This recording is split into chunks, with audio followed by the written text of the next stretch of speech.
Hello everyone and welcome to my Y&R Insider 24 update channel.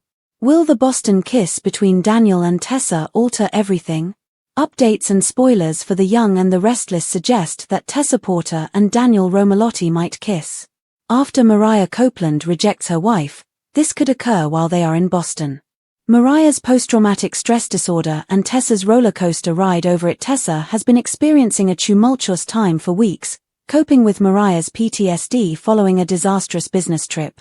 Mariah broke up with Tessa and their daughter, Aria Copeland Porter, shortly after the incident, and Tessa turned to Daniel for help with her marital problems.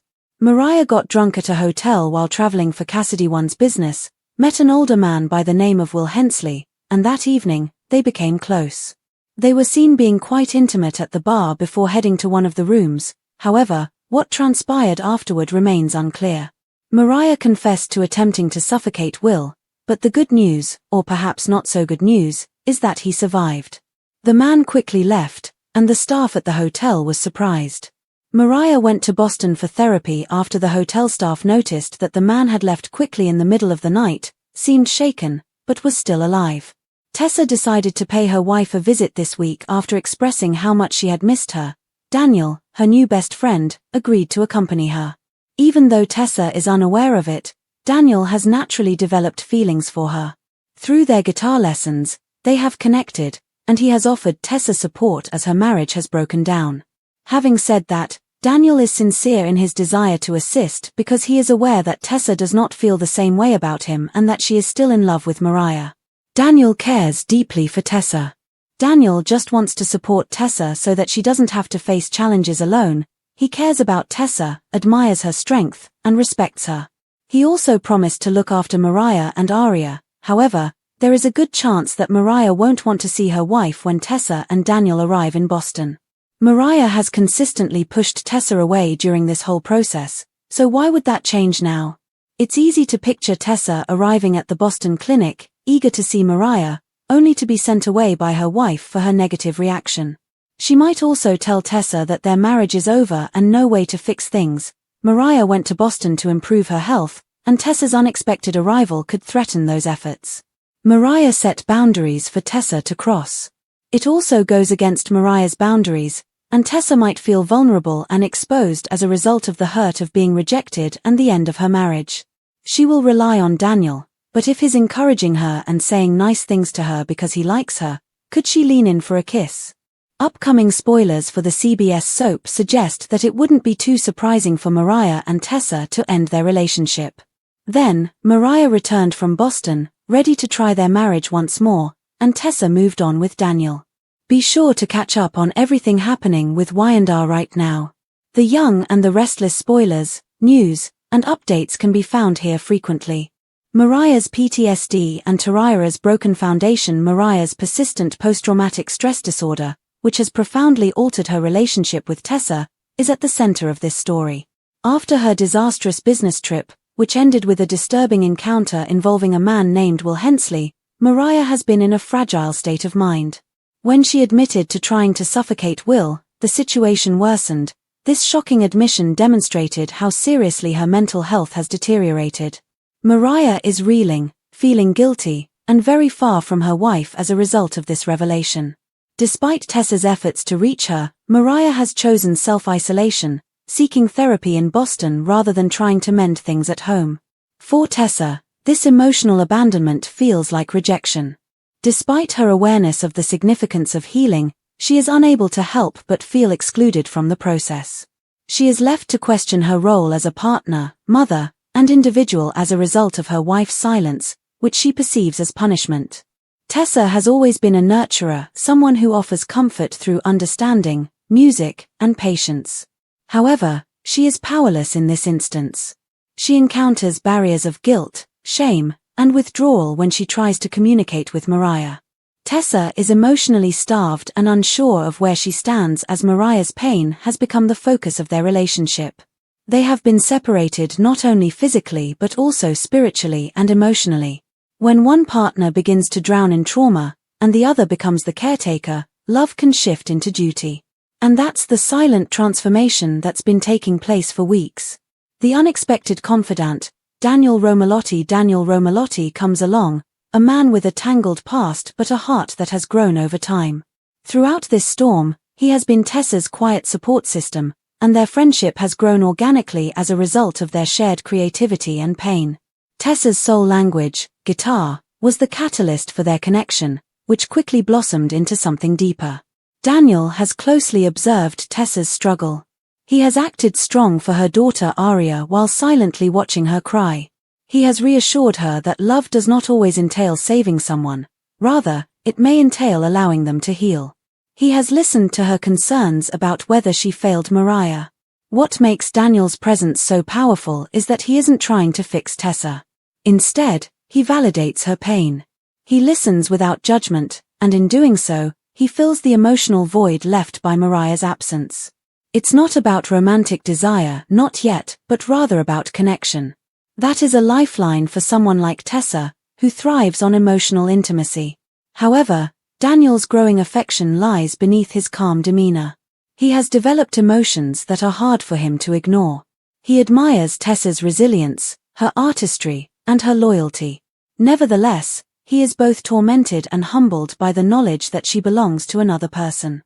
His love is almost protective, quiet, and unspoken. The Boston trip, when comfy turns into honesty. Tessa makes the desperate decision to visit Mariah in Boston in an effort to save their marriage. She misses her wife, misses their laughter, their late-night songwriting sessions, and their bond as new parents. She wants to believe that things can improve if she can just see Mariah and see how much they love each other.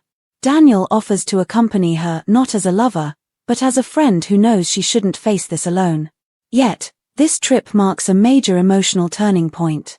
Tessa's hopes are quickly dashed when they show up. Mariah is refusing to see her, possibly on the advice of her therapist. This rejection cuts deep. It's not just about space or healing anymore, it's about finality. It seems as though Tessa's entire world collapses at once. She confides in Daniel her grief. As she breaks down, they sit together, perhaps in a quiet Boston cafe or outside the clinic. She questions what love even means if the person she loves most can't stand to see her. After Daniel listens, something changes. In her tears, in his empathy, they both feel a shared loneliness. He does not back away from her as she leans on his shoulder. A kiss occurs in that suspended state of vulnerability, not out of lust but out of connection and pain. It's fleeting, soft, but electric with confusion. When it comes to an end, both parties are aware that they have crossed a line that is not visible. Tessa feels guilt immediately because even if Mariah has pushed her away, she's still her wife. Daniel feels shame because he knows Tessa is not his to comfort in that way, not because he doesn't like her. The kiss is not just physical, it's symbolic. It's the manifestation of every unspoken emotion, every unhealed wound, every lonely night both of them have endured. It alters every aspect. The fallout, love, loyalty, and consequence. The question now is not whether the kiss will happen, but what happens after. The weight of that moment will linger between Tessa and Daniel if they return to Genoa City. Their friendship will feel different, charged, secretive, and filled with tension. Tessa will have a hard time telling Mariah, especially if Mariah decides later that she is ready to go back home and start over. Will Daniel bury his emotions out of respect or will he confess them? He is a man with morals, but he is also a person who believes that love can come from places that you never expected. If Mariah truly ends her marriage, Daniel may eventually believe that he and Tessa could have something real. However, if Mariah returns seeking reconciliation, the guilt will consume Tessa. She'll be torn between her commitment to her wife and the undeniable emotional intimacy she found with Daniel. The return of Mariah, a new emotional battle. Assuming Mariah completes her therapy and decides to come back, she'll likely do so with clarity and remorse. She might be aware of how much she pushed Tessa away and how her own isolation nearly cost her family its existence. However, the fatal flaw lies in timing. It's possible that the harm has already been done by the time Mariah reaches that point. She will show her guilt even if Tessa doesn't tell her about the kiss. She will behave differently.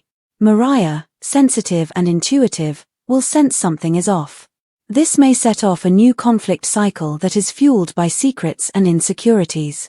Mariah's PTSD may evolve into jealousy or paranoia, especially if she suspects Daniel's role in Tessa's life has become too intimate. In addition, Daniel may be forced to completely distance himself from the two people he cares about, sacrificing his own feelings for the stability of their family. The fallout from one kiss could therefore unravel 3 lives.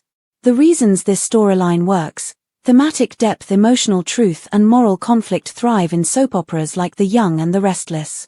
The Tessa, Mariah, Daniel storyline works not because of shock value, but because it explores how fragile relationships become when trauma and love intertwine. It challenges the idea of unconditional love. It asks, can love survive when healing requires distance? Can comfort become betrayal if it grows from loneliness? For years, Tessa and Mariah have symbolized a progressive, loving partnership built on mutual understanding. They are one of the most genuine couples on Y&R thanks to their journey through secrecy, fame, and motherhood. However, the weight of trauma and silence can cause even the strongest relationships to break down. Daniel's presence doesn't diminish their love, it exposes the cracks that have been forming quietly for months. And that's what makes this story compelling. It has nothing to do with right or wrong. Rather, it is about human frailty and the desire for connection. The kiss that drives growth in the end. The kiss in Boston will not only be a scandal if The Young and the Restless delivers on this storyline, but it will also be a catalyst for growth. Mariah will have to deal with the consequences of her withdrawal, Daniel will have to deal with his desires, and Tessa will have to confront her emotional needs. It has nothing to do with betrayal but rather with human frailty. It's easy to confuse love and comfort when two people who are broken in different ways find solace in one another. If the Boston kiss does take place, it will be one of those rare soap moments that feels real, confusing, emotional, and profoundly transformative. It could be the beginning of Tessa rediscovering who she truly is, or the end of her marriage. Even if it breaks Daniel, it could be the first step toward acknowledging the truth in his heart. And Mariah might get the wake-up call she needs to finally face her demons and stop running away from the people she loves.